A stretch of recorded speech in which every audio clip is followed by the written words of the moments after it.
Se puderem ir mandando as dúvidas aí no chat, no final o Guilherme dá uma olhada e responde. Mas falando um pouquinho mais, o Guilherme é nutricionista, ele é pós-graduado em nutrição e fisiologia do exercício, cara é fera na área, e além disso também já estudou sobre nutrigenética, nutrigenômica, tem atuação na prática clínica e bem focado em aspectos endocrinológicos e neurociências. Então, Guilherme, muito obrigada, seja muito bem-vindo, e qualquer dúvida, estou aqui. Combinado. Pode começar? Manda bala. Bom, também, obrigado pela introdução. A todos que chegaram, sejam bem-vindos. Depois vocês comentem aqui no chatzinho se vocês são profissionais da área de saúde, né, no geral, ou se são de outras áreas, assim, não específicas, né, da saúde, só para a gente deixar aqui também registrado, que é bom saber para qual público também que a gente está falando, né? E, bom, esse tema eu fiz, né, uma pós-graduação nesse assunto. Ele é um assunto bem pouco ainda falado, bem pouco conhecido, e que hoje em dia é bem difícil de se estudar, a nutrição dentro da endocrinologia. A gente consegue saber muito sobre a fisiopatologia, sobre a fisiologia hormonal, mas da nutrição, né, relacionado com a endocrinologia, é um tema bem pouco amplo ainda, né, pouco estudado, e é com isso, com esse intuito que eu tentei fazer essa aula aqui para vocês, tentei trazer esse conteúdo da forma mais resumida e da forma mais ampla possível, tá? E até peço desculpa, eu vou ter que fazer esse conteúdo correndo um pouco, porque ficou bastante extenso, mas ficou extenso, mas ao mesmo tempo eu tentei trazer todas as informações que a gente tem sobre esse assunto, tudo que vai agregar a esse conhecimento, até de uma certa forma prática, tá? Para que vocês consigam aplicar aí no dia a dia, ou para ter maior conhecimento, né, sobre esse assunto. Então, deixa eu compartilhar aqui o slide com vocês, e aí a gente já dá início. Boa. Pessoal, o Guilherme vai disponibilizar os slides também, então nós vamos enviar para os e-mails de vocês. Então, gente, não se preocupem, tá? Se vocês perderem alguma informação, depois vai ficar tanto o vídeo, a gravação salva, quanto os slides também vai ser disponibilizado para vocês.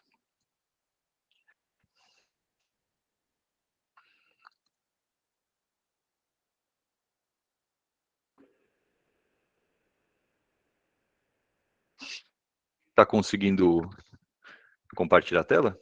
Tá sim, manda bala. Tá? Então, fechado. Bom, gente, para dar início ao nosso tema de hoje, que é nutrição e endocrinologia, eu vou trazer para vocês as principais glândulas endócrinas que a nutrição se envolve, a tireoide, os ovários, os testículos, né, as gônadas gerais, entre outros aspectos que a gente vai discutir, até mesmo fisiopatológicos, e como que a nutrição interage nessas vias. Bom, primeiramente, falando sobre a tireoide, e introduzindo na fisiologia da glândula tireoidiana. Então, basicamente, o que acontece, gente? Para que a gente forme hormônios da tireoide, que é o T3 e o T4, a gente precisa captar iodo. Então, a sua tireoide capta o iodo, e esse iodo, ele é juntado com uma molécula de tirosina, que é um aminoácido. Aí essa molécula de iodo com a tirosina, ela vai se juntar a uma outra proteininha lá na sua glândula tireoide, chamada de tireoglobulina. Aí essa formação vai formar os hormônios tireoidianos, o T3, que é a triiodotironina, e o T4, que é a tetraiodotironina, também conhecida como a tiroxina, que é justamente essa união dessas moléculas, o aminoácido tirosina, o iodo e a tireoglobulina. E quem faz essa união do iodo com esse aminoácido é uma enzima chamada tireoperoxidase. O eixo hormonal da tireoide, ele é o clássico, né? Ele é facilmente regulado. Então, é o nosso cérebro que envia um sinal para a sua tireoide produzir os hormônios tireoidianos. Lá no nosso cérebro, a gente tem duas regiões que vão secretar outros hormônios que vão sinalizar a sua glândula tireoide a liberar esses hormônios tireoidianos. Então, lá no seu cérebro, existe uma região chamada hipotálamo, que libera um hormônio chamado hormônio liberador de tireotrofinas, que é o TRH. Aí esse TRH sinaliza uma outra área no seu cérebro, chamada adenopófise, que vai liberar o hormônio tireoestimulante, que é o TSH. Aí esse hormônio vai estimular sua glândula tireoide a produzir o T3 e o T4. Então, é uma sinalização que sai do cérebro para sua glândula tireoidiana, que fica aqui na região do pescoço.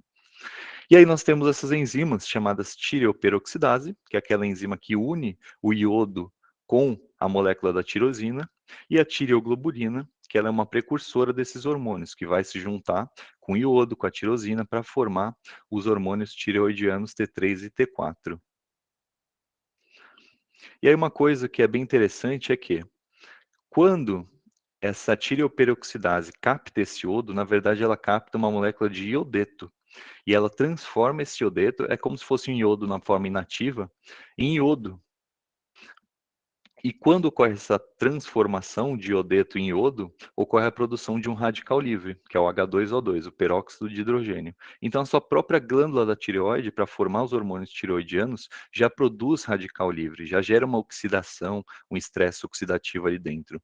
E é para isso que a gente tem enzimas chamadas glutationas peroxidases, que protegem ali a glândula tireoide contra o estresse oxidativo, e também nós temos a tiorredoxina redutase, que transforma esse peróxido de hidrogênio, esse radical livre, em H2O, em água. Ou seja, são enzimas que combatem o estresse oxidativo da sua glândula tireoide, que é um processo natural que ocorre pela formação dos hormônios tireoidianos. E o que nós sabemos hoje? É que níveis baixos, quando a gente encontra níveis baixos de T3, isso pode estar relacionado ao déficit energético excessivo, tá? Não é aquela restrição calórica básica, comum, pouco restrita, tem que ser excessivo. Anorexia, emagrecimento, citocinas inflamatórias, ou seja, substâncias inflamatórias, diminuem o T3. O TSH baixo é relacionado com o uso de metformina, aquele remédio da diabetes, corticoides, ácido acetil salicílico, L-dopa, 5-HTP. E um alto TSH, que é característico do hipotiroidismo, é relacionado à deficiência de iodo, de lítio e medicamentos como espironolactona, que é um diurético também utilizado muito em mulheres, tanto na SOP, né, na síndrome do ovário policístico, também pode aumentar o hormônio TSH, que é o hormônio da tireoide. E aí nós temos alimentos que são chamados alimentos bociogênicos, alimentos que induzem ao bócio, ao aumento da glândula da tireoide. Só que esses alimentos, eles só farão esse efeito, né, bociogênico, de prejudicar sua glândula tireoide na deficiência de iodo. Ou seja, você precisa ter deficiência de iodo, consumir em excesso esses alimentos que estão aqui, para que você tenha mais prejuízo sobre a sua glândula tireoidiana.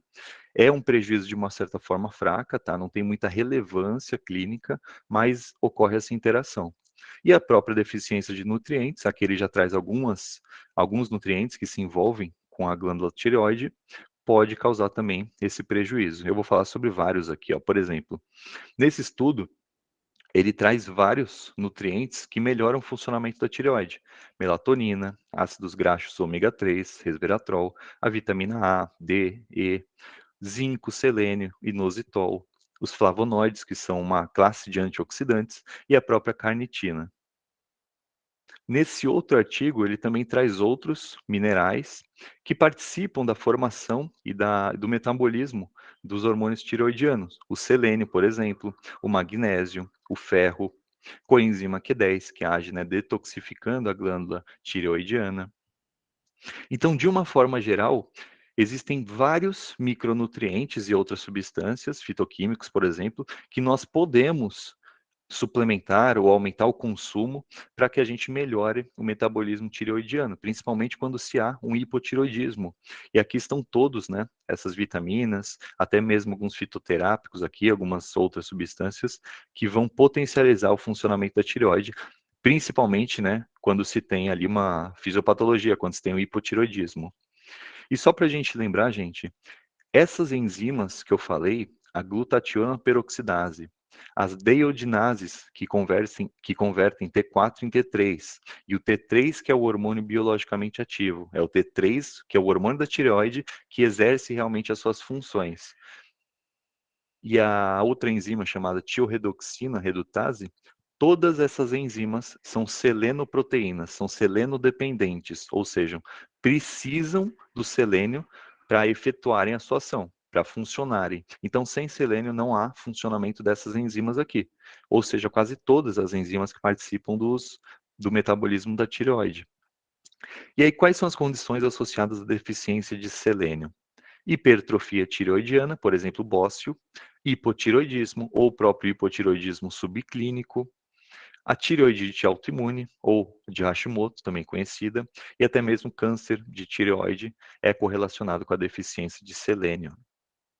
E aí vejam só, a deficiência de selênio, como eu falei para vocês, vai impactar na atividade daquelas enzimas, na glutationa peroxidase, na tilredoxina e nas deiodinases que convertem o T4 em T3, na sua forma biologicamente ativa. Então, sem esse funcionamento aqui dessas enzimas, não tem metabolismo tireoidiano funcionante. Sem selênio, essas enzimas não têm uma boa atuação. Aqui esse estudo ele mostra a suplementação de selênio com várias doses, vários estudos mostrando aqui os resultados, né, sobre hipotireoidismo, sobre a glândula da tireoide, diminuindo os níveis da tireoperoxidase, entre outros aspectos, né, na melhora dos quadros fisiopatológicos. Aqui uma continuação da tabela, mostrando outros vários estudos com a suplementação de selênio. Então, o que nós sabemos hoje? É que os níveis ótimos de selênio, para vários aspectos da saúde, estão em torno de 125 microgramas por litro, lá no seu exame de sangue. Então, esse seria o nível ótimo para que você tenha o melhor funcionamento da saúde, do metabolismo e da sua glândula tireoide. Baixos níveis de selênio vão prejudicar o seu corpo, né, o seu organismo, e o excesso de selênio também pode levar a várias complicações. E aí, gente, a melhor forma, na verdade, de suplementar selênio não é em cápsula, não é mandando fazer, tá? A melhor forma de suplementar selênio é comendo castanha do Pará. Uma unidade já bate as nossas quantidades máximas de selênio praticamente. Ou seja, uma unidade que tem aproximadamente 10 gramas já bate aí uns 340 microgramas de selênio. E a dose tolerável, pelas nossas recomendações, pelas diretrizes, é 400 microgramas diário. Ou seja, comendo uma por dia já normaliza a sua glândula tireoide se caso você tenha uma deficiência de selênio. E sabe-se também que a suplementação em conjunta, concomitante de selênio com milinositol, que é o inositol, melhora, né, potencializa esse efeito na diminuição do TSH. Então, pode ser que um indivíduo, por exemplo, seja mais beneficiado com a suplementação em conjunto do selênio com o milnositol para essa melhora no TSH. E aí vejam só, a deficiência de selênio, como nós vimos, vai prejudicar a glândula tireoide, vai aumentar o TSH, vai levar, por exemplo, à inflamação, vai levar ao aumento do estresse oxidativo, mas a deficiência de iodo também vai fazer isso, vai levar à queda dos hormônios tireoidianos T4 e T3, porque o iodo, vocês viram que ele é captado, e sem iodo a gente não produz hormônios da tireoide, que é o T3, né, a triiodotironina. Precisa de 3 moléculas de iodo para formar um T3. Então, sem iodo não há produção dos hormônios tireoidianos. Aqui vejam só, o efeito sobre o excesso de iodo pode levar ao hipotireoidismo, pode levar ao hipertireoidismo, aí são mecanismos diferentes que explicam isso, e pode levar à tireoidite autoimune, que é a tireoide Hashimoto. Nesse slide aqui ele mostra justamente isso, que quando os níveis de selênio, selênio não, de iodo começam a cair, você acaba gerando vários prejuízos, por exemplo, disfunções tireoidianas, aumento da tireoglobulina, aumento do TSH e diminuição dos hormônios tireoidianos. Então, quanto menores os níveis de iodo, maiores são os riscos da deficiência, né, do prejuízo ao metabolismo dos hormônios tireoidianos. E não só a deficiência do iodo, como também o excesso de iodo vão prejudicar a tireoide, que é o que mostra esse estudo aqui. Quando você tem baixos níveis de iodo, você aumenta o risco para tireoide autoimune.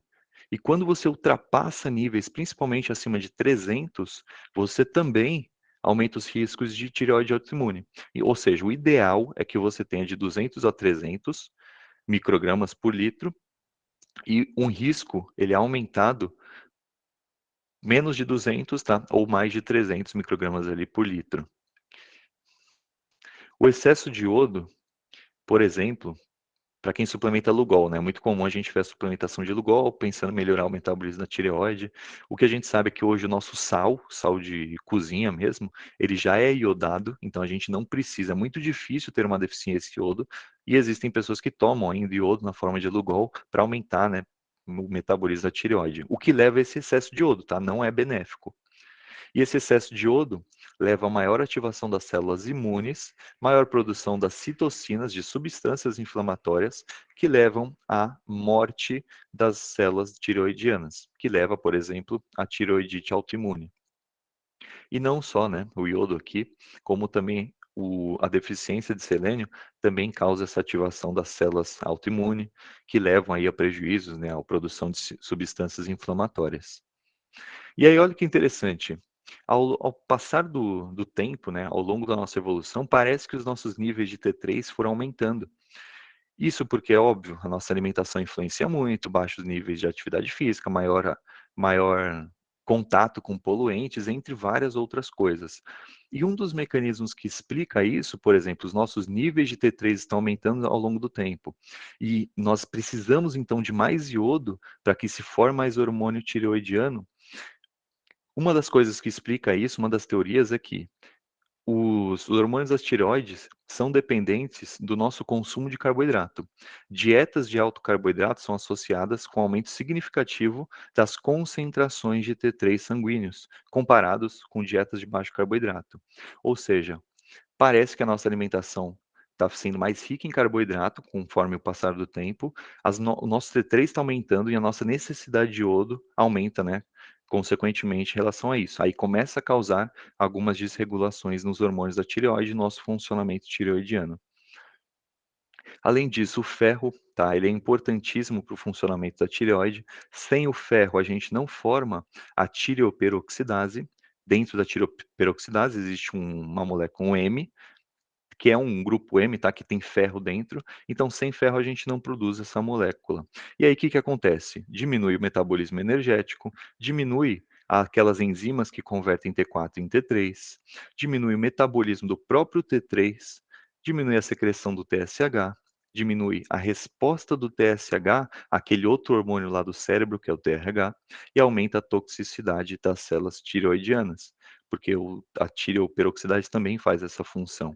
Ou seja, sem ferro também ocorre todo esse comprometimento na glândula tireoide. O magnésio também parece impactar na glândula tireoide. Vejam só que quando os níveis de magnésio caem, os hormônios, né, o T4, parece aumentar. Ou seja, é um dos quadros, né, ali da desregulação tireoidiana. Então, o ideal é que se tenha níveis ótimos de magnésio para que você não tenha esse aumento, né, de T4 ou comprometimento da glândula tireoide. E um dos motivos que explica isso é que o magnésio, ele melhora a captação de iodo. Então, se a gente tem falta de magnésio, a sua tireoide capta menos iodo e você produz menos hormônios tireoidianos. O zinco também ele é fundamental para a glândula tireoide. O zinco, ele aumenta a produção de TSH, ele aumenta a produção dos próprios hormônios tireoidianos, T3 e T4, e aumenta a atividade das enzimas deiodinases. Tanto as deiodinases do seu músculo, por exemplo, quanto as do seu fígado, tudo isso vai formar os hormônios ativos da glândula da tireoide. Então, o que que nós temos hoje de informação? Baixos níveis de zinco são associados a baixos níveis do hormônio T4. A suplementação de zinco parece aumentar o hormônio T4, e a suplementação de zinco por 12 meses no estudo aumentou o T3 livre, aumentou o T3 total e diminuiu o T3 reverso, que é uma das formas de T3 inativo, tá? Um T3 que não tem atividade biológica. Recomenda-se a suplementação, caso tenha deficiência de zinco, de 40 miligramas por dia de zinco. Isso é mais comum, essa deficiência de zinco é mais comum ou pessoas inflamadas ou mulheres que têm muito sangramento também, porque aí ocorre essa perda de zinco, né? Pela menstruação, por exemplo. Nesse estudo aqui, ele mostra ó, vários e vários fitoquímicos, várias substâncias que interagem por diversas vias no funcionamento e no metabolismo da tireoide. Então, eu deixo aqui para vocês também, tanto em PDF quanto depois na aula gravada. Tudo isso aqui interage, depois vocês dão uma olhadinha com mais calma, né? Porque tem muita coisa, tá, gente? Indo agora para uma outra glândula endócrina, que são os ovários femininos, e falando sobre a síndrome dos ovários policísticos, como que a nutrição pode melhorar a síndrome dos ovários policísticos. O que é isso, né? O que é a SOP? Basicamente, para a gente caracterizar a SOP, a gente precisa de 2 ou mais critérios. Hoje em dia se usa mais o critério de Rotterdam, que é justamente para caracterizar a SOP, que é a presença de hiperandrogenismo, ou seja, o excesso de hormônios androgênicos, testosterona, dihidrotestosterona, disfunção menstrual, por exemplo, amenorreia, oligomenorreia ou anovulação, e presença de cistos ovarianos, tá? Então, 2 ou mais critérios desses aí que eu falei.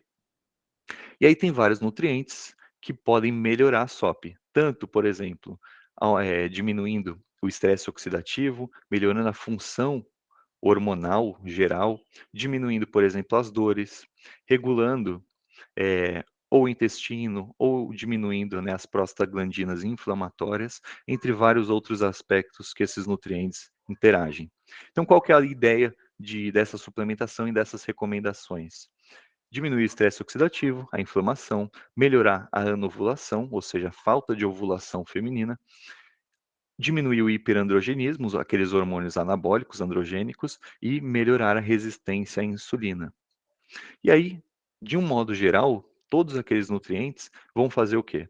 Ou eles vão diminuir a resistência à insulina, por exemplo, a vitamina D, a N-acetilcisteína, que é o NAC, magnésio, selênio, zinco, ou eles vão inibir o estresse oxidativo, ou eles vão inibir a hiperinsulinemia, o excesso de insulina, ou o excesso de hormônios androgênicos, ou mesmo controlar os níveis de homocisteína, que é um marcador inflamatório, tá? Uma proteína que circula em nosso sangue, que também é inflamatória. E para todas essas vias que são prejudicadas, que são aumentadas na síndrome dos ovários policísticos, existem todos esses nutrientes, ou seja, tudo que a nutrição pode auxiliar, fora os medicamentos, né, que é a parte médica, tudo que a nutrição pode auxiliar nessa patologia. Aqui, por exemplo, mostrando nessa revisão os efeitos do mil-inositol na melhora da síndrome dos ovários policísticos, com alguns vários estudos está mostrando. Aqui os efeitos do ômega 3 também melhorando sintomas da SOP. Geralmente os sintomas da SOP com ômega 3 são melhorados pela redução da inflamação e alguns fitoterápicos que também podem ser utilizados para melhora do quadro geral, né, tanto para diminuir os efeitos androgênicos quanto para melhorar a sensibilidade à insulina, combater o estresse oxidativo, por exemplo, chá verde, tá, entre aqueles outros aspectos. E aqui eu deixei para vocês, ó, o que cada um desses fitoterápicos faz. Alguns são próprios fitoestrógenos, que aumentam a FSH, diminuem a resistência à insulina. Nesse caso aqui, da SOP, existe um excesso de LH, tá? Que vai produzir o excesso de testosterona, que é um hormônio androgênico. Então, o FSH ele pode subir. O que não pode subir é o LH. O Vitex, que diminui a prolactina e o LH e tem ação estrogênica, o que falta também na SOP. O chá verde diminui o estresse oxidativo, a resistência à insulina e diminui o LH também, o hormônio luteinizante. Berberina diminui a resistência à insulina. A canela diminui também a resistência à insulina e isso leva à diminuição do LH e de testosterona total. E o Black Cohosh, que é um nome comercial, né, é um antagonista dos receptores estrogênicos. Então melhora essa comunicação, digamos, estrogênica na SOP e diminui também o LH. Então, hoje em dia já tem essa parte bem ampla da fitoterapia dentro da SOP, assim como os nutrientes que já são até mais antigos, sendo estudado nessa parte da SOP e essa interação na melhora. Aqui eu deixei alguns estudos para vocês, tá? Sobre a nutrição na SOP. E agora entrando na endometriose, que também é um outro acometimento em mulheres. O que acontece, gente? A endometriose, o endométrio, né, é uma membrana, é uma camada interna do útero. E aí, quando essa camada ela descama, ocorre a menstruação. Só que algumas células endometriais que deveriam ir para a menstruação pelo canal vaginal, elas podem ir para outros lugares. Elas podem ir para a trompa, podem chegar nos ovários, ou podem até mesmo chegar em outros órgãos, por exemplo, intestino, bexiga, locais perto, né, normalmente ao abdômen. Existem também alguns casos de locais mais longe, por exemplo, o cérebro, mas é mais difícil, tá? Geralmente se acumula, né, essas células em locais mais perto do abdômen. E aí, isso causa essa adesão dessas células endometriais em outras áreas do corpo, causa uma inflamação enorme e muita dor na mulher. E isso causa uma infertilidade também. É a principal causa, né? O principal acometimento da endometriose é a infertilidade, além da dor, né, e dos aspectos inflamatórios. E aí, o que que acontece? O que que essas células, ao se fixarem em outros locais, o que que elas causam além da inflamação? Altera a síntese, ou seja, a produção de alguns hormônios esteroides, como o próprio estrogênio, tá? Ou seja, aumenta o estrogênio, aumenta a atividade dos receptores de estrogênio, e isso é o principal fator que altera. Aumenta a invasão dessas células endometriais em outros tecidos, aumenta a vascularização local e também, como eu falei para vocês, as respostas inflamatórias. Não só local, tá, gente? Essa resposta inflamatória, mas sistêmica, pega o corpo inteiro. E é por isso que vai levando a outros prejuízos também a endometriose.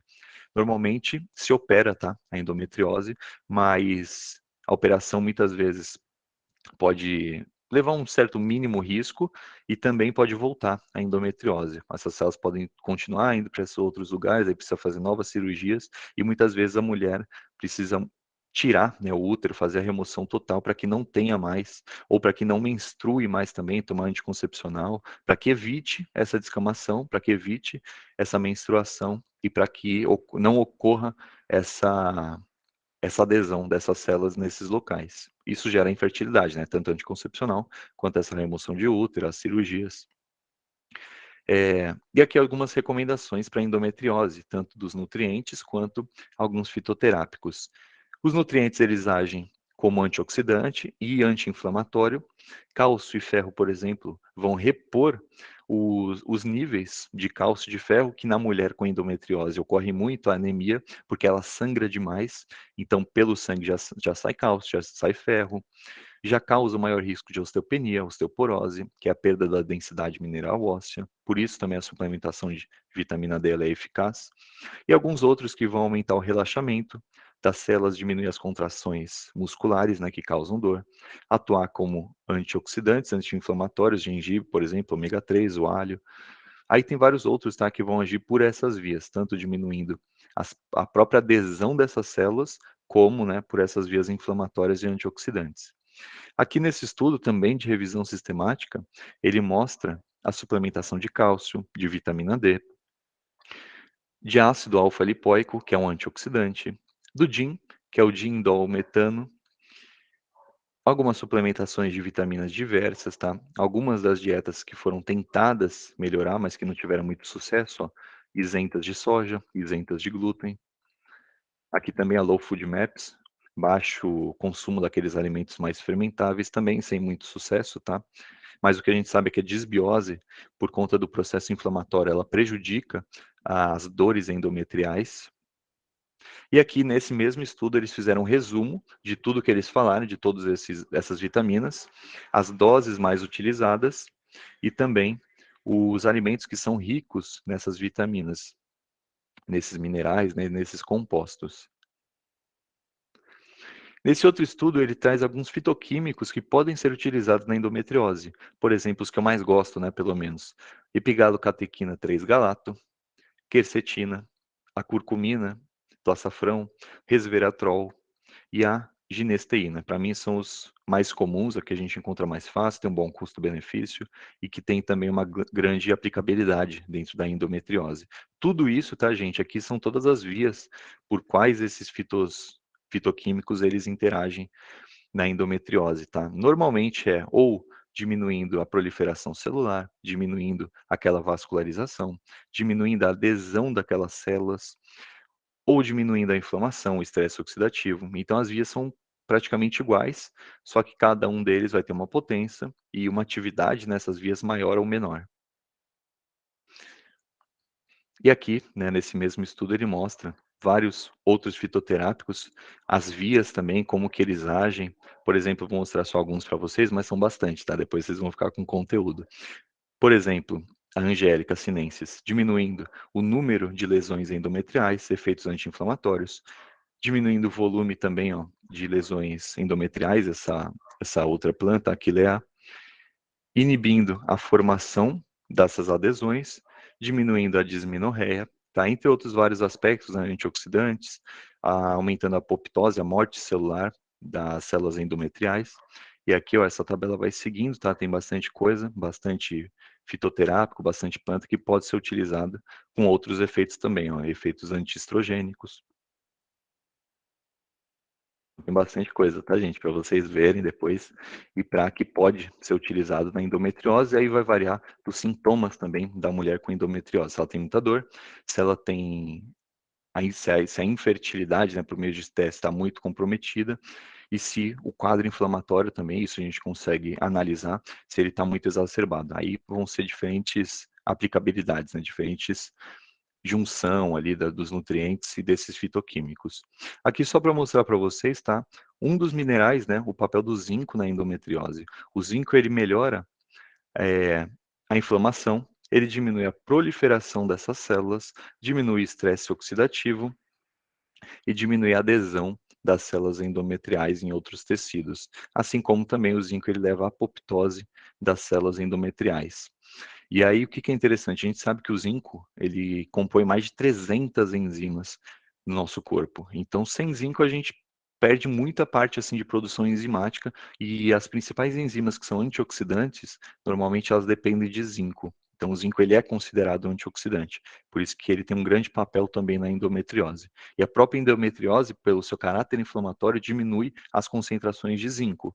Então, já é uma das formas, já é uma das precauções que a gente tem na mulher com endometriose.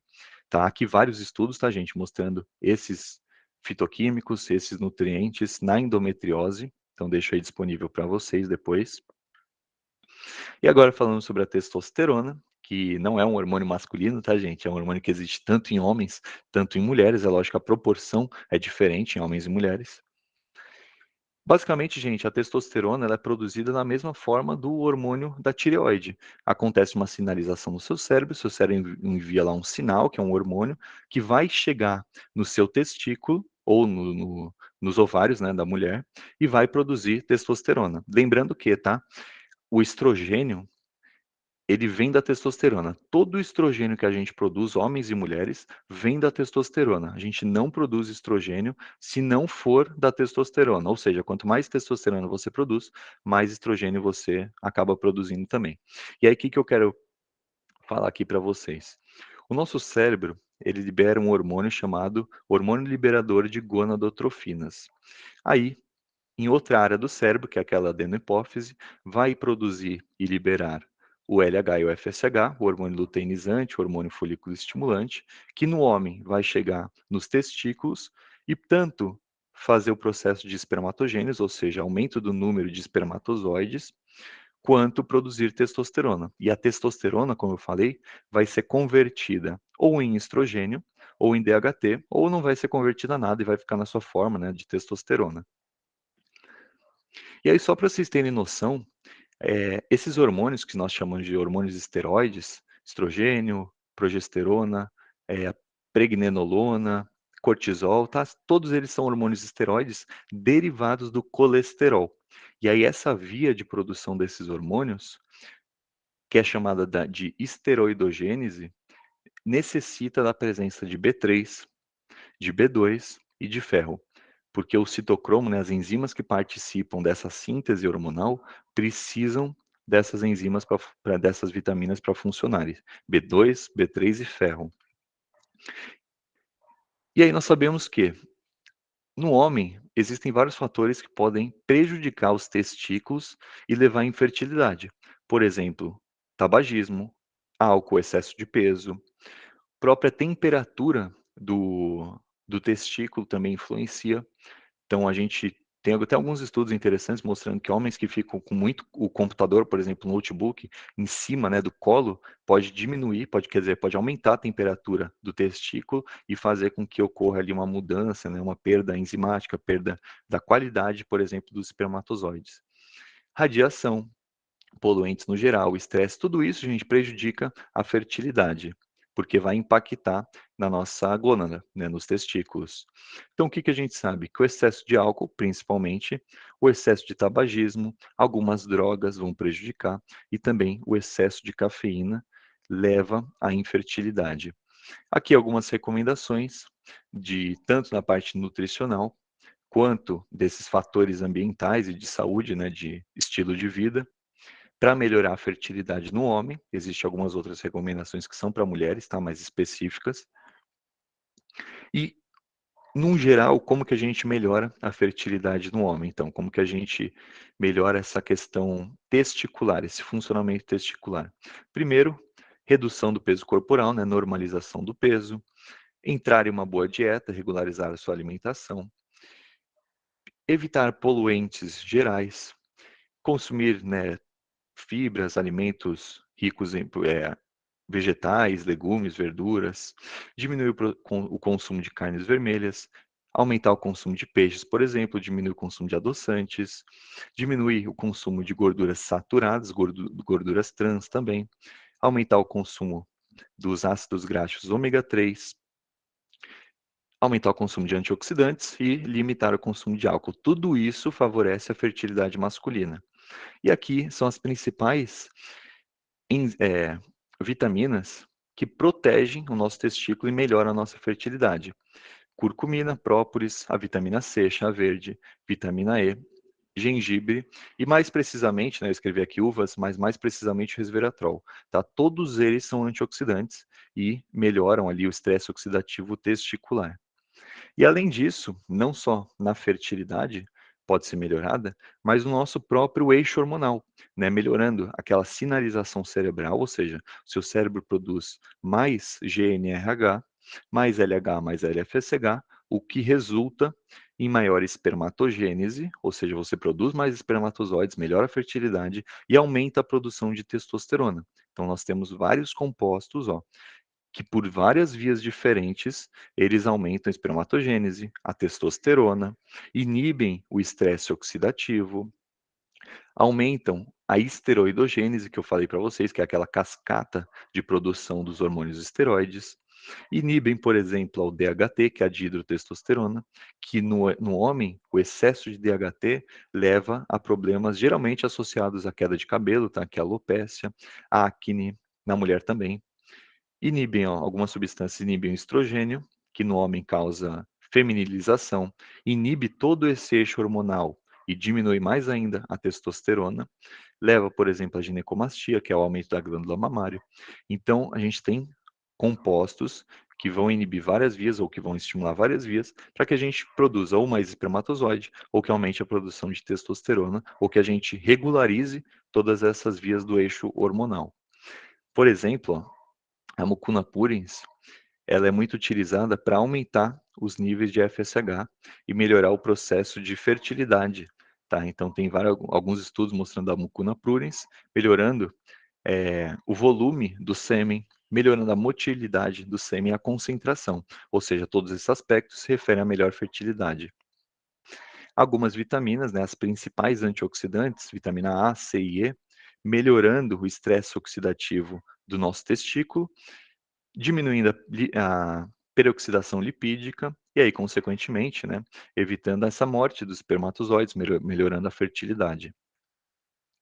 E aqui vários fitoterápicos que promovem, né, ou que ao menos tentaram promover o aumento da testosterona. Então a gente tem ó, o Long Jack, tem a mucuna, a ashwagandha, o feno-grego, e esses são os principais, tá? Pelo menos na maior parte dos estudos são avaliados com esses, que são os principais, onde se viu essa melhora, né, na testosterona. E aí surgiu aqueles testosterona boosters, ou seja, substâncias fitoterápicas, compostos, vitaminas, que culminam no aumento da testosterona. O que a gente sabe hoje? É que o funcionamento, né, para que a gente produza testosterona, isso principalmente em homens, tá? Mas o eixo masculino e feminino é igual, a cascata da esteroidogênese, mas principalmente em homens. Para que a gente produza testosterona, a gente precisa de níveis ótimos de vitamina e que essas vitaminas aqui estejam presentes. As vitaminas antioxidantes, E algumas vitaminas ó, do complexo B, zinco, magnésio e selênio. São as principais vitaminas que a gente precisa para produzir testosterona, ou que a falta dessas vitaminas levam à deficiência de testosterona, pode prejudicar essa síntese. Aqui nesse estudo ele mostra uma revisão de alguns alimentos ou suplementos que, por várias vias diferentes, aumentam LH, aumentam, como eu falei para você, a esteroidogênese, que é a formação, por exemplo, de testosterona a partir do colesterol, e aumentam ou diminuem, né, essa conversão de testosterona em estradiol. O que é de uma certa forma errada, tá, gente? É que quando a gente analisa um estudo de revisão sistemática com a metodologia mais corrigida, a gente observa que só existem 3 reais fitoterápicos que promovem o aumento da testosterona. Então, o que a gente vê por aí, ZMA ou vários tríbulos terrestres aumentando a testosterona, isso aí já caiu, tá, por água. A gente sabe que só existem esses 3 que realmente são comprovados que aumentam ali a nossa testosterona de forma natural. Esse aumento normalmente é para quem tem hipogonadismo, ou seja, deficiência de testosterona, e mesmo que aumente, a testosterona nunca vai passar dos valores de referência, ou seja, só vai corrigir uma deficiência. E aí temos esses 3, o fenogrego, a ashwagandha e o long jack, tá? São os 3 comprovados quando a gente analisa, eu vou mostrar para vocês a revisão, se vocês quiserem depois até ler, é bem interessante, mas são os únicos 3 que realmente funcionam para aumento da testosterona para quem tem deficiência. Infelizmente, para quem não tem, se aumentar ou se não aumentar, não vai resultar em nada, nem em performance física, nem resultado estético, nem ganho de massa muscular e nem na melhora de sintomas, muitas vezes nem em libido, tá? Então aqui a gente tem o Long Jack, ó, um estudo também de revisão sistemática, vários estudos mostrando o Long Jack no aumento da testosterona, nessa melhora do eixo hormonal. O Long Jack, além de aumentar a testosterona, ele melhora a função sexual, a ereção e também a fertilidade, porque justamente ele age naquelas vias de aumento da esteroidogênese. Aqui dá para a gente ver, ó, certinho. Ele aumenta o LH, ele aumenta a captação de colesterol pelo seu testículo, aumenta a atividade das enzimas que vão formar a testosterona, inibe as enzimas que vão converter a testosterona naqueles outros produtos, né, naqueles outros hormônios, estradiol e o DHT. Aqui ainda os efeitos do Long Jack no aumento da testosterona, mostrando pré e pós-tratamento. O fenogrego também, num outro estudo, mostrando aumento da concentração de testosterona, sem mostrar aumento do ganho de massa muscular, isso é óbvio, né? Porque o aumento da testosterona indo de um valor baixo para um valor regular não vai aumentar a massa muscular, só se ultrapassasse os valores de referência, pelo menos é o que a gente vê hoje na parte clínica. Aqui outro estudo mostrando, né, o fenogrego aumentando a testosterona, principalmente após 12 semanas, ou seja, não é um curto espaço de tempo, né, não é em um mês, mas em 12 semanas já se observa esse aumento aqui, ó, de testosterona livre e testosterona total. E aqui nessa revisão sistemática, como eu falei para vocês, que é uma das mais atuais, mostra o efeito dessas ervas, desses fitoterápicos, nas concentrações de testosterona. E aí, a partir daí, que observa que somente aqueles 3 que fazem realmente resultados eficazes no aumento da testosterona, fenogrego, a ashwagandha e o long jack, tá? Aqui também a continuação, tá, desse estudo mostrando todos esses resultados, todos os estudos que eles pegaram, analisaram e viram esses resultados de aumento da testosterona. Aqui é o ashwagandha, que também é conhecida como Withania sonifera. E aí eu deixo para vocês, ó, outros vários estudos mostrando aquelas vitaminas que eu citei para vocês na melhora da testosterona, mostrando esses fitoterápicos, esses nutrientes, tá? E nesse eixo hormonal. E dando continuidade na saúde da mulher, vamos falar sobre menopausa. A menopausa, gente, basicamente ocorre ali a partir de uns 50 anos, tá? 45, 50 anos, e vai ocorrer a diminuição da produção dos hormônios gerais, né? Os hormônios de esteroide. Vai cair o estrogênio, vai cair a progesterona e vai cair a testosterona na maioria das vezes. Então, o ideal é que se controle esses níveis hormonais. Por quê? Baixos níveis, por exemplo, de estrogênio levam a menores níveis de serotonina, que podem causar na mulher depressão, que podem causar osteopenia, osteoporose, porque o estrogênio controla a entrada de cálcio, regulariza a densidade mineral óssea, pode causar também maiores riscos cognitivos, porque menos estrogênio, menos sinalização cerebral, que o estrogênio faz essa neurogênese, faz esse melhor funcionamento cerebral, maior risco de Alzheimer, demência, por exemplo, na mulher pós-menopausa. E a queda da testosterona, que leva ali às disfunções, por exemplo, na libido, maior ressecamento vaginal, entre outros aspectos, tá? Variáveis que ocorrem com essa diminuição hormonal. Então, todos esses nutrientes, eles são justamente para isso, para regular essa função hormonal, para aumentar esses hormônios e para diminuir os sintomas, por exemplo, de calores, fazer aquela função estrogênica, aumentar a testosterona, aumentar a sua proteção, né, diminuir o estresse oxidativo que também ocorre nessa mulher pós-menopausática. Aqui, ó, nesse estudo, ele traz vários nutrientes, assim como está aqui também nesse slide anterior, tá? Ele traz vários nutrientes e o impacto desses nutrientes nas vias, na fisiologia, por exemplo, o cálcio melhorando a formação óssea, diminuindo a pressão sanguínea, e as recomendações que nós temos, né, as diretrizes da suplementação ou da ingestão diária desses nutrientes, tá? Cálcio, ácido fólico, que é a vitamina B9, magnésio, ômega 3, potássio, vitamina B12, vitamina D, vitamina E, o zinco.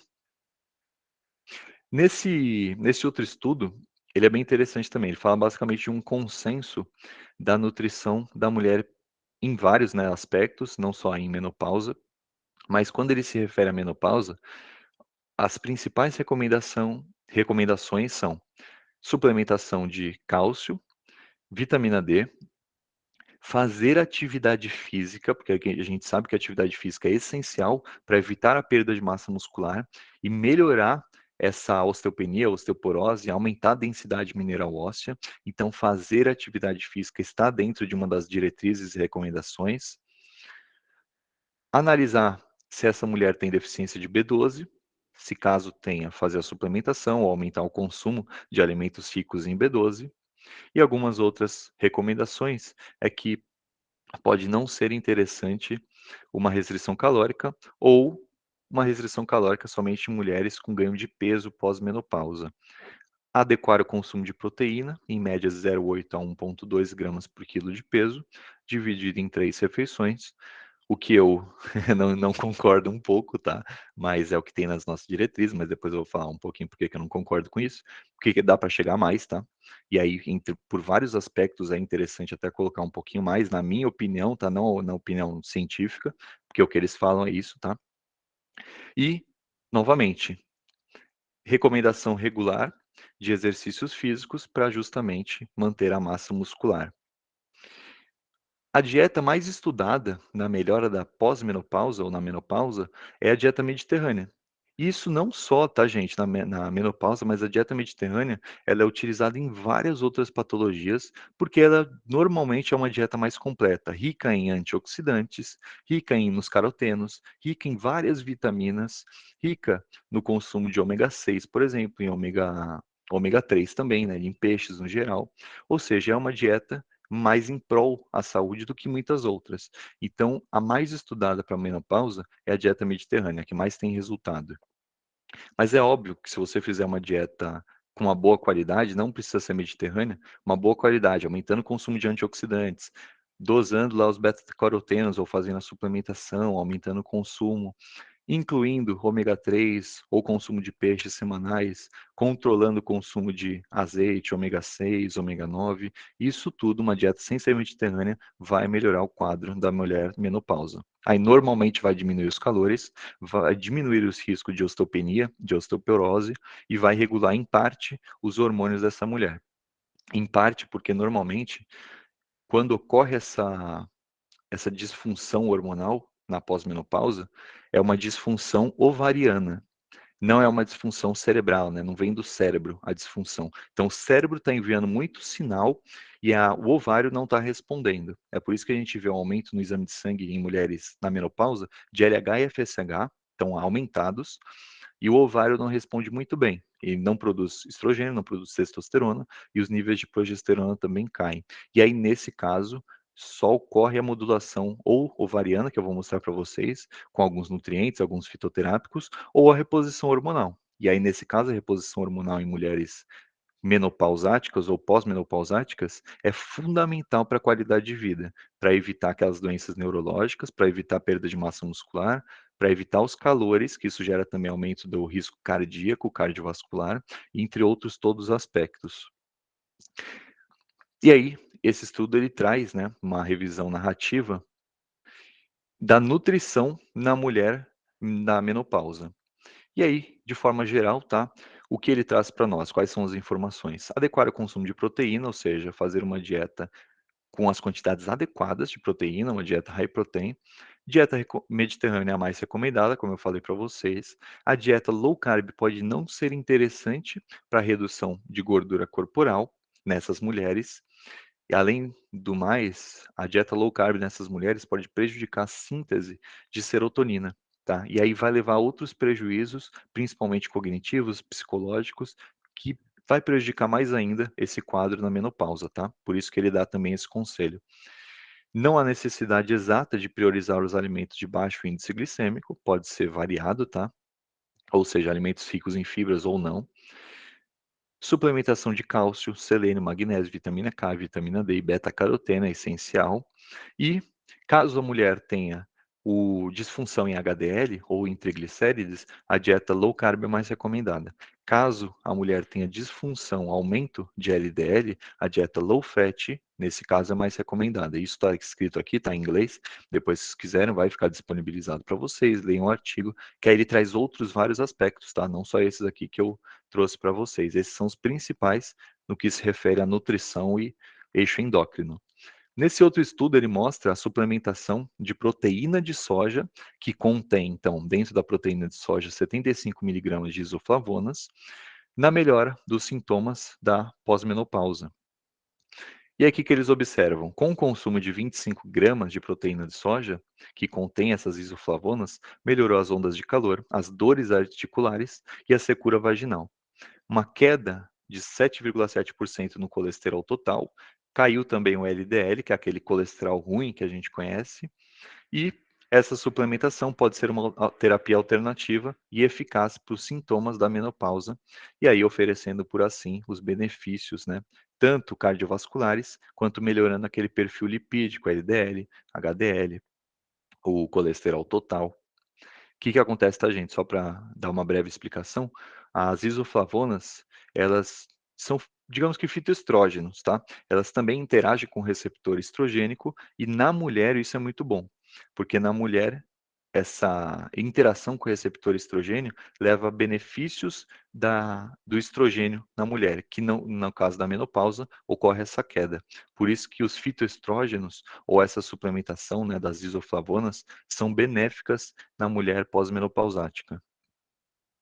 E aqui, a suplementação de ácido fólico, que é a vitamina B9, também melhorando, né, os sintomas da pós-menopausa, melhorando o que nós chamamos de fogachos, aqueles calores.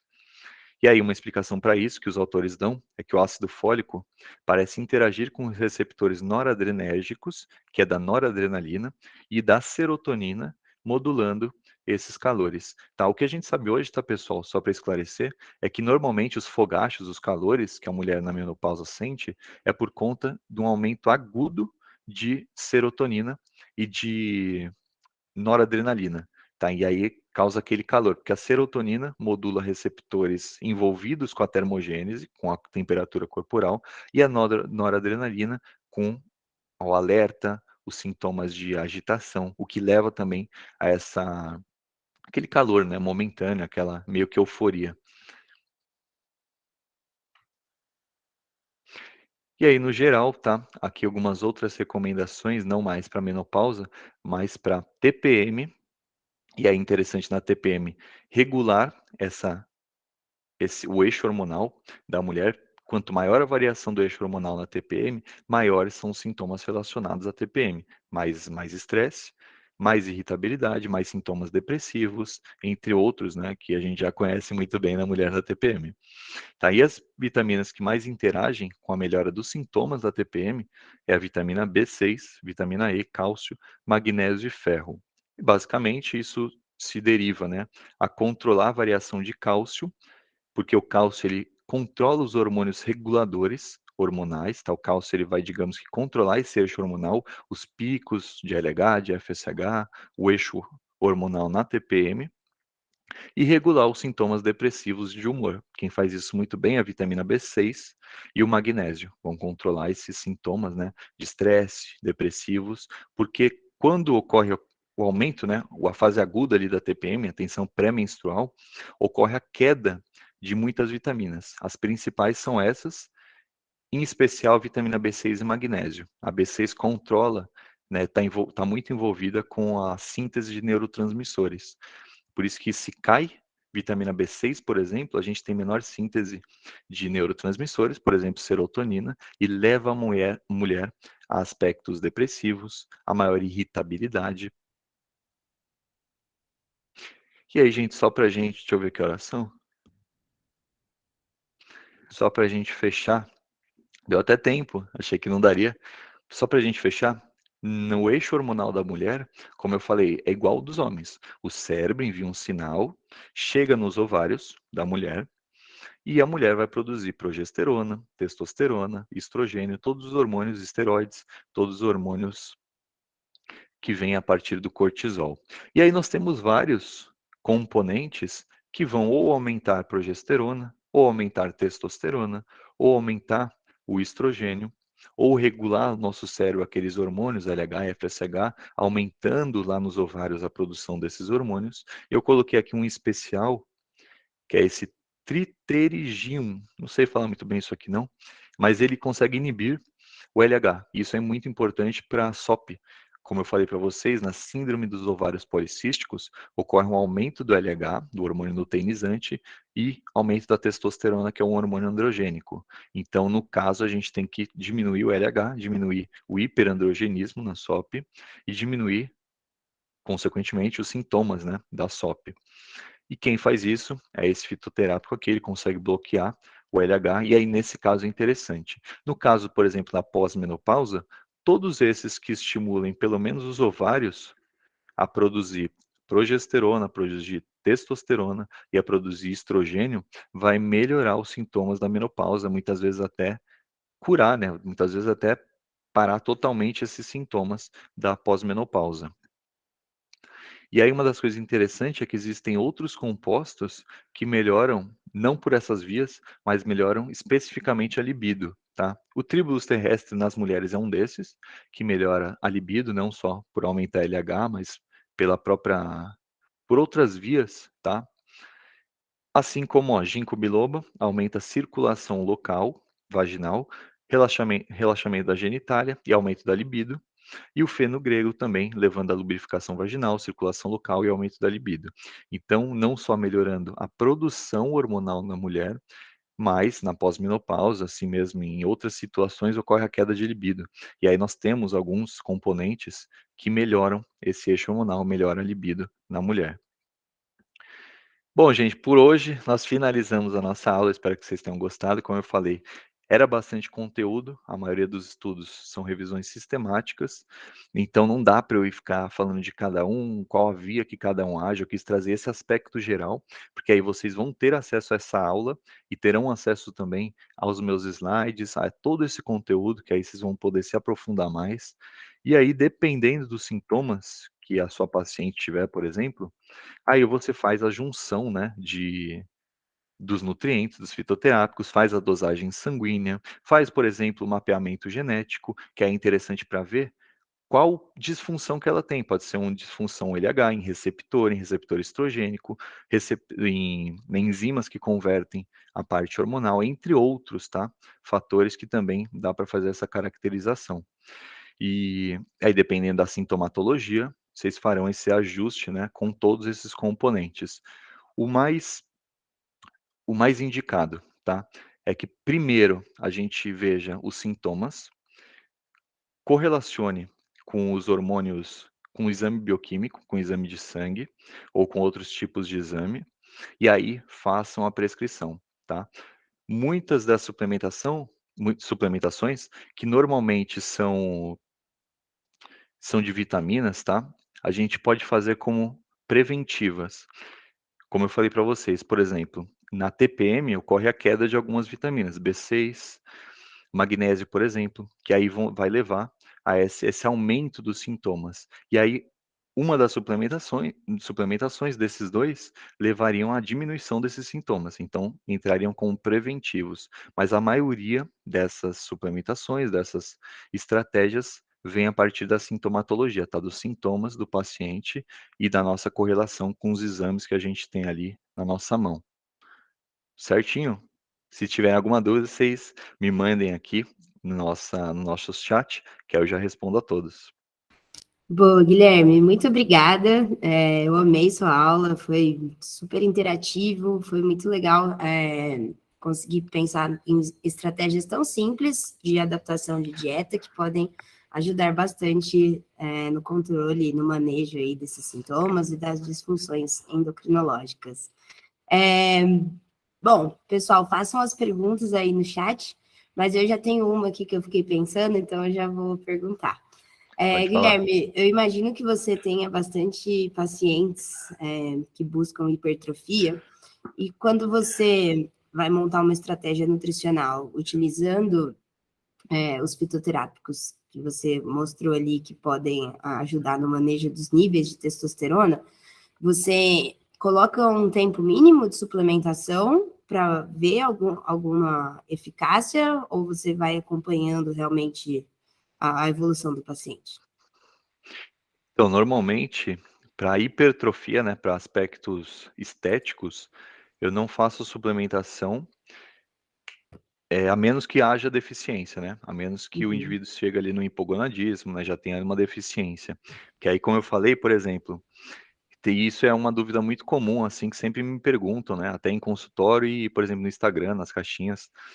Suplementar esses testosterona boosters e aumentar a testosterona vai me trazer mais resultado estético? Normalmente não. Imagina que a nossa taxa, né, de testosterona para um homem é de 300 até uns 800 nanogramas por decilitro ali no exame de sangue.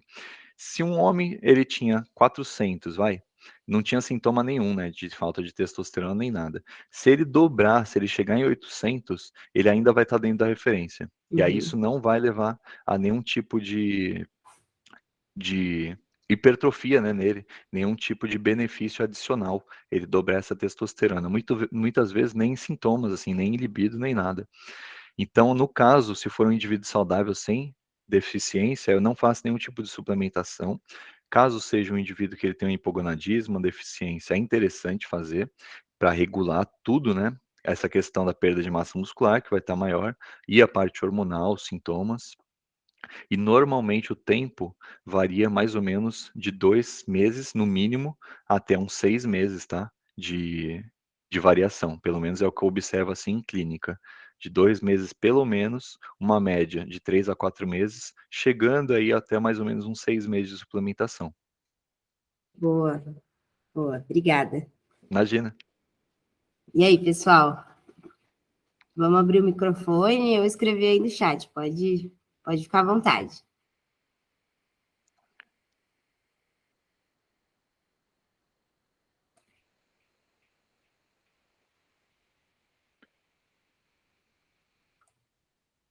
Bom, acho que você explicou tudo, ninguém está com dúvida. Bom, de qualquer maneira, o Instagram do Guilherme foi compartilhado lá na página do DNA School, e o da DNA School também está na página do Guilherme. Então, se alguém ficou com alguma dúvida em relação ao tema, ou sobre o tal do mapeamento genético que eu falei no começo e o Guilherme comentou agora, fiquem à vontade para procurar a gente. Nós estamos super disponíveis aí para ir conversando com vocês. Agradeço muito pela presença de todos. Não é fácil ficar às 7h30 da noite ouvindo palestra, né? Mas vale bastante a pena. A Soraya mandou uma dúvida aqui, Guilherme. Você está lendo ou quer que eu leia? Estou conseguindo ler aqui, sim. Boa. mulher com deficiência de texto, né? O ideal seria suplementar fenogrego e quanto tempo de uso? Sim, tá? As melhores suplementações, tanto para homens quanto para mulheres, para aumentar a testosterona, é fenogrego, ashwagandha e o e a cara, eu me esqueci o nome da outra, fenogrego, ashwagandha e o long jack, tá? Long jack são essas três principais. E aí você pode fazer essa combinação dos três, que é interessante, dá um resultado bem melhor, tá? Nesse aumento de testosterona. E pelo menos uma suplementação de 3 meses na mulher, tá? Para começar a ver esses efeitos. Normalmente, o que que a gente observa? Os efeitos na melhora dos sintomas, por exemplo, na libido, é mais rápido do que o aumento da testosterona plasmática. Então, normalmente, em um mês e meio, a gente já começa a ver a melhora dos sintomas, se for o caso da libido. Em 3 meses, já começa a regular os hormônios plasmáticos, né? Da testosterona, no caso que você me perguntou. O fenogrego ele pode ser utilizado, tá, isoladamente, ele dará um resultado legal, mas quando em conjunto com os outros, principalmente porque vão agir nas vias, em diversas vias, é mais eficaz no aumento da testosterona e mais rápido.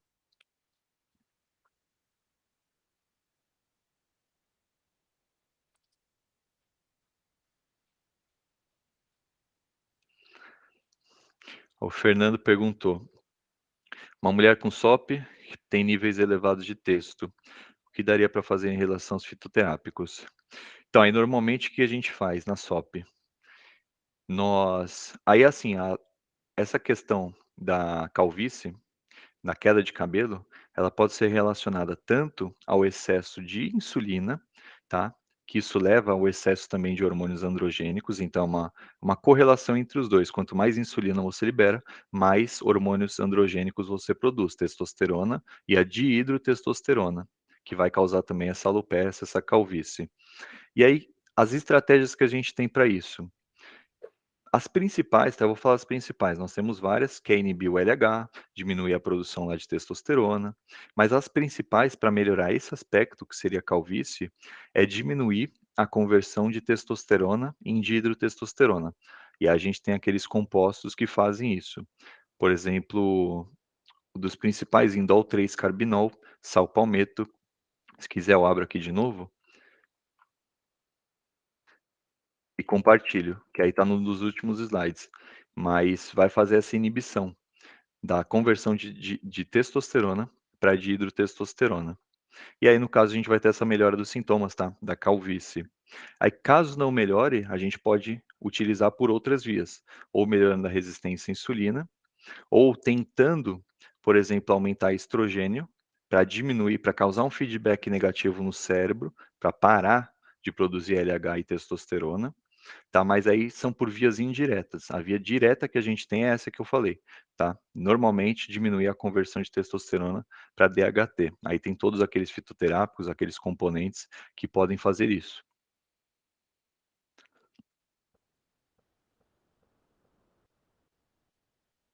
Boa, perfeito, galera.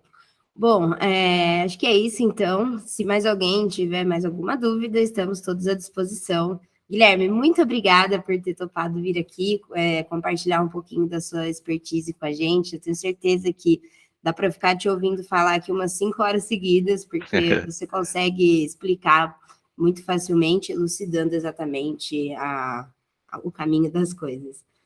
Então, muito Obrigado, gente. obrigada. Finalizar aqui a gravação e aí, assim que estiver pronto, a gente divulga para vocês conseguirem assistir e estudar depois. Bom, também obrigado, viu, pela confiança e por me chamar aqui para dar essa aula. Eu fico realmente grato, tá? Muito feliz. E ainda mais porque é um tema que eu gosto muito, tá? Que é essa parte de nutrição e endocrinologia. E agradeço a todos aqui presentes também, tá? Por estar aí essa hora da noite, estudando, participando. Para quem quiser mais informações, tá? Eu deixei nos slides também, tá? Vai ter no DNA as minhas informações de Instagram, mas acredito que todo mundo, né, já tenha vindo por lá. Mas é Nutri Guilherme Lira, tá? Aí lá eu coloco também informações sobre nutrição e endocrinologia e vários outros aspectos. Então, para quem quiser, me siga. Se quiser também tirar alguma dúvida depois, manda um direct por lá, que aí fica à vontade para a gente interagir, né? Para eu responder as coisas também. Boa, então valeu, pessoal. Até mais. Tchau, tchau. Tchau.